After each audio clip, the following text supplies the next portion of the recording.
Thank you Shafiq ভাই। I'll be very brief, so কেন অনেক প্যানেলিস্ট আছেন। প্রথমত আপনি যে বাংলাদেশে বিনিয়োগ আনতে চান, ইনভেস্টমেন্ট বাড়াতে চান, ফার্স্ট থিং হচ্ছে the government has to play the role of facilitator. আমরা এখানে বাংলাদেশে দেখি ওভার রেগুলেশন দেখি, এখান থেকে আমাদের বেরিয়ে আসতে হবে। This the first step. And এখানে অনেকে ডিরেগুলেশনের কথা বলছে। আপনার বিএনপি যে ইনভেস্টমেন্ট পজিশন পেপারটা আমরা লঞ্চ করছি কয়েক মাস আগে, আমি কিন্তু ওখানে মাস ডিরেগুলেশনের কথা বারবার বলছি, because that's the way out. এখন if the government has to play the role of a facilitator, তখন আপনার কিন্তু পুরো ইনভেস্টমেন্ট ইকোসিস্টেমটাকে আপনার আমাদের এখন রিথিঙ্ক করতে হবে, ইকোনমিক মডেলটাকে রিথিঙ্ক করতে হবে। So what do we do? So first thing we need, যে নতুন একটা মডেলের কথা অনেকে বলছেন এখানে, first thing we need to do is আমাদেরকে একটা ডেট বেস ইকোনমি থেকে বের হয়ে একটা ইনভেস্টমেন্ট বেস ইকোনমির দিকে আসতে হবে। সো গত 15 বছর আমরা কি দেখেছি? দেয়ার ওয়াজ এ গভর্নমেন্ট যে বারবার was borrowing money and was printing money, and that's why আমরা একটা ফলস গ্রোথের পার্সপেক্টিভ পেয়েছি, and it was jobless growth. It was not sustainable clearly.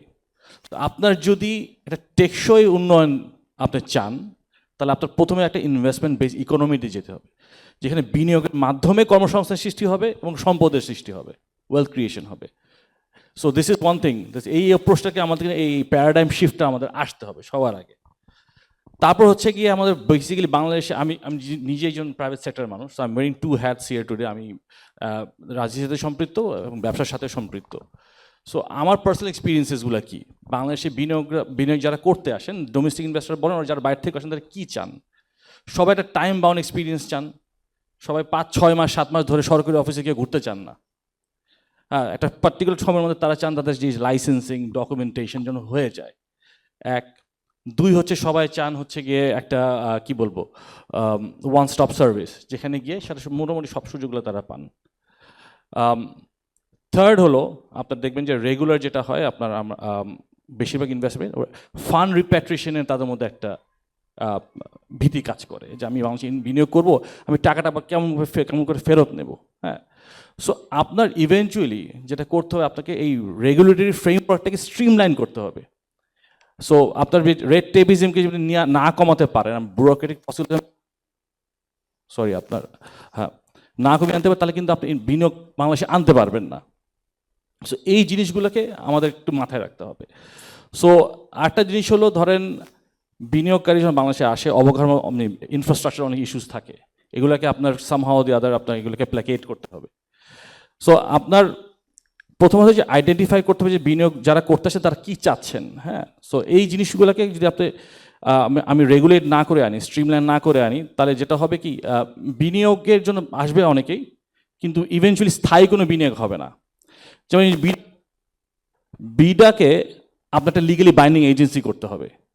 তো সবাই, আমি অনেক ইনভেস্টার ফরেন ইনভেস্টারের কথা বলে, তারা বিডাতে যায়, আসার পরে দেখে যে বিভিন্ন অর্গানাইজেশন তাদের দৌড়াদৌড়ি করতে হয় একটা অফিস থেকে একটা অফিসে, বলে যে তো এই ক্ষেত্রে যেটা বিডা কোনো সহযোগিতা তারা করতে পারে না। সো এই 5-6 মাস তাদের সময়টা নষ্ট হয়ে যায়। সো এই জিনিসটাকে আমাদের করতে হবে। আমরা কিন্তু আমাদের ইনভেস্টমেন্ট পজিশন পেপারে একটা এফডিআই ক্যাপ্টেন্সের কথা বলছি, যেখানে বিডাতে থাকবে, যারা ইনভেস্টার যখন বিদেশ থেকে আসবে তাদেরকে গাইড করবে। They will do all the routing and all the regular routine work করে ইনভেস্টাররা খালি দেশে এসে বিডাতে যাবে এবং এই এফডিআই ক্যাপ্টেন তাদেরকে গাইড করবে, তাদের প্রসেসগুলোকে কমপ্লিট করবে within a particular time period. কারণ এখানে আপনার কেউ কিন্তু একটা ইনডেফিনিট পিরিয়ড অফ টাইমে বাংলাদেশে গিয়ে সেই ইনভেস্টমেন্ট কেউ করতে চাইবেন না, তাদের একটা বেশি টাইম বাউন্ড এক্সপিরিয়েন্স দরকার। সো এই জিনিসগুলো আমাদের আই থিঙ্ক লক্ষ্য রাখা দরকার। আর একটা হলো সেক্টরাল ডাইভার্সিফিকেশন। আমাদের definitely we need sectoral diversification. আমরা যখন আরএমজি এবং রেমিটেন্সেস উপরে যে আমাদের নির্ভরশীলতা কমিয়ে আনতে হবে, সেটা কমাতে হলে কিন্তু আপনার নতুন সেক্টরগুলোকে উন্মোচন করতে হবে। But at the same time the challenge is আপনার কি নেসেসারি স্কিল সেট আছে এই সেক্টরগুলোকে প্রোভাইড করার জন্য।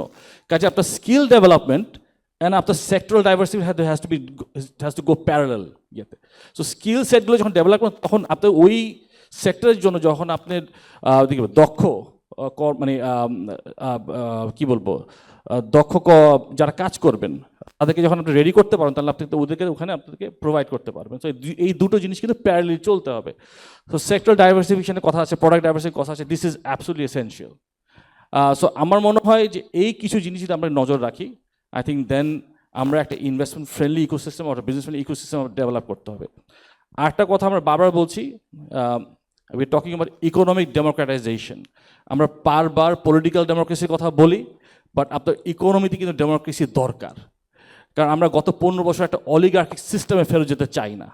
So I need an economic system আর এমন ডেমোক্রেসি ইন ইকোনমি যে সকলের সমান সুযোগ থাকবে, কোনো বৈষম্য থাকবে না, যারা যারা যারা স্বাচ্ছন্দ্যে ব্যবসা করতে পারবে, সে মিডিয়াম বিজনেস হোক, স্মল বিজনেস হোক, অর স্মল মিডিয়াম বিজনেস হোক, লার্জ বিজনেস হোক, there has to be an equal opportunity for all. ওই সিস্টেমটাকে আপনার ডেভেলপ করতে হবে।